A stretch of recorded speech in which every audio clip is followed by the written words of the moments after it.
It's silent, cold, and windy.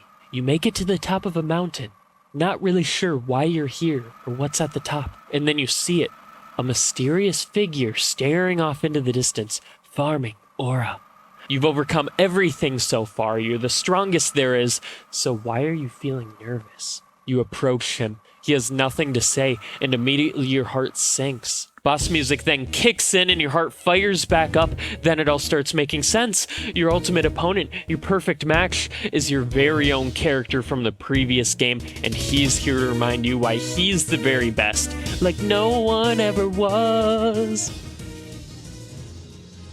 The mentality that brings moments like these into reality, this is what the video's about. Being beyond bold, taking a risk, and bending the rules so far to a point of borderline lunacy where it kinda stops making sense, but you let it go because that special little part in your belly tells you this is what life's all about.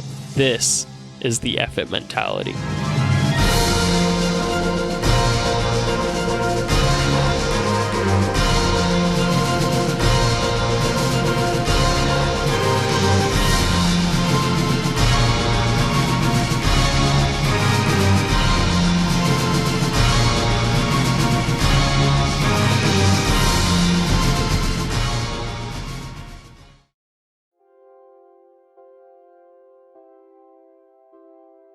This whole idea is far from an exact science, but regardless, I think I have some pretty clear examples that will help explain it a bit. Perhaps the most blatant of these being Metal Gear Rising Revengeance. I mean, frankly, the whole damn game is a good example, but specifically right from the start, one of the most iconic scenes in all of gaming when you face a Metal Gear.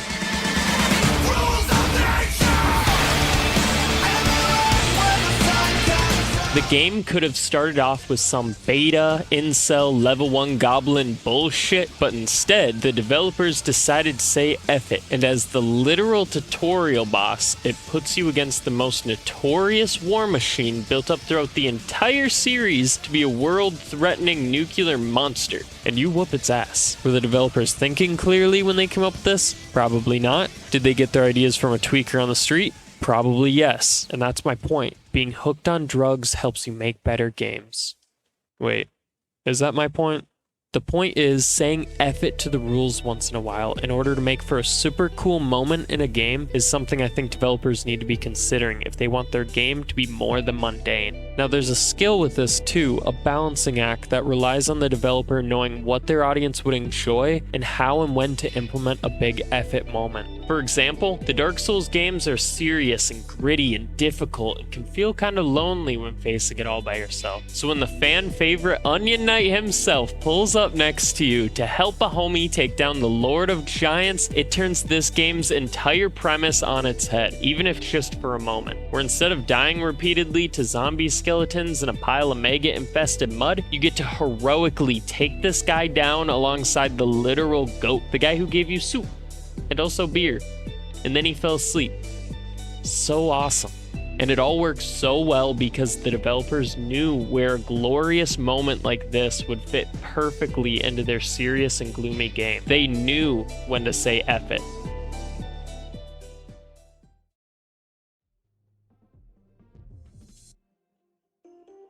Another great example of developers being crackheads is Risk of Rain 2.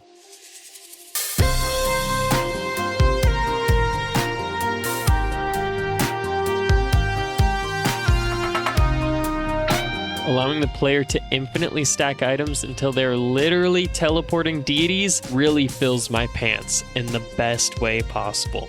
I peed my pants. Removing limits and allowing the player to get game-crashing levels of power is a freedom most games don't grant, and I'm gonna go out on a limb and say this is the biggest reason the game found as much success as it did. They put the player first with a super crazy idea to build the whole experience around, and somehow, even with the schizo-effective gameplay, they still managed to make the game feel grounded and coherent, like it's a real world with a sensible story. I can't begin to explain how they pulled that off, but if you're a game developer, learn from these guys. Adding on to the topic of indie games, I'm seeing more and more indie devs becoming increasingly bold and willing to take risks, totally new concepts and ideas, pushing the boundaries of what's reasonable, and then thriving because of it. Like Lethal Company, Hades, Balatro, Cuphead, Stardew Valley, and many more rising straight to the top. Then that one dev that did this.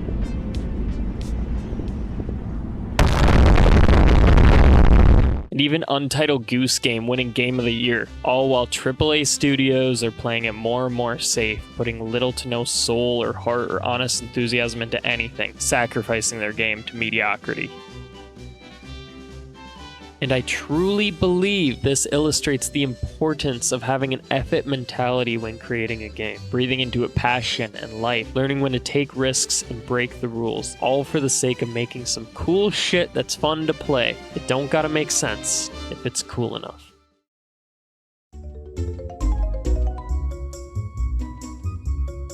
Now, before getting to Nightreign, I got one final example that follows these ideas perfectly. Now let's see if you can guess it. Just shout it at the screen. I promise I can hear you. It started with a small, simple game, then became very, very well known. Focuses on adventure. People think the main character is very attractive.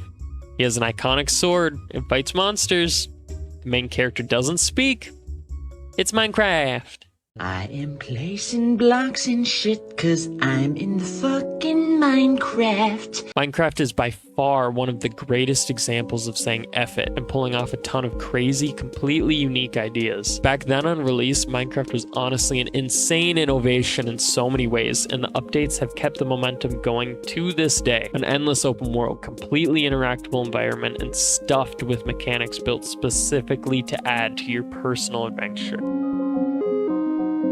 For any of you that have played it, take yourself back to the first time you turned it on. Think about all the memories you made. Now think of what design choices were made that led to those memorable moments. Hiding in a hole, starving because they made monsters spawn at night and you don't want to lose your stuff. Building a house in a really cool spot because they let you build anything, anywhere. Looking an Enderman in the eyes and regretting it instantly. Finally making a farm and breeding animals and trying to forget the fact that all the animals are probably related at this point.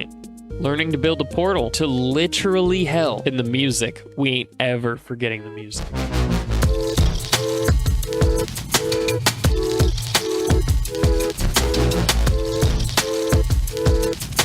Love it or hate it, Minecraft hit the gaming scene like a plane hitting the twin... No, like an asteroid hit the dinosaurs. And most importantly, its success was due in large part to the creators saying, F it, let's copy Legos.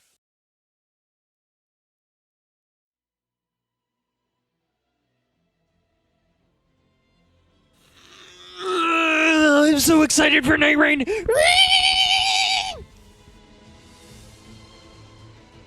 Nightreign being announced is what gave me the idea for the video in the first place. It's a very bold departure from the other games in the series, something completely new. But if you haven't played many of these games, it might be hard to see why Nightreign is so much of a creative leap. So I'll explain the crazy shit they pulled here, why it'll probably work, and why the devs are absolute geniuses. And also probably mentally ill.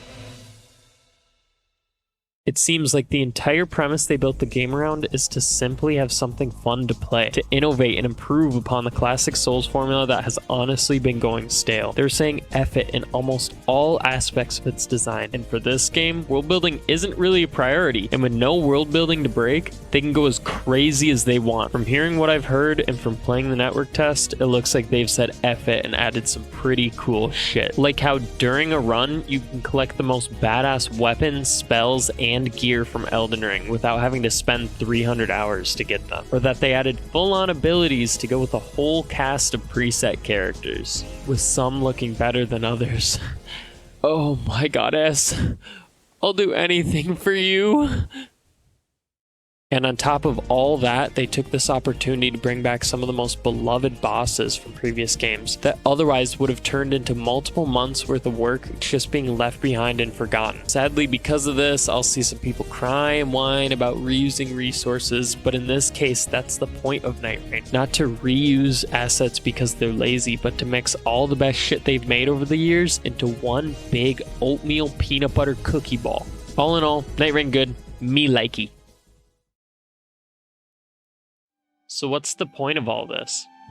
The point is to make some peanut butter cookie balls. Like, I'm not even kidding. I really want some right now. I'll probably make them when I'm done with this.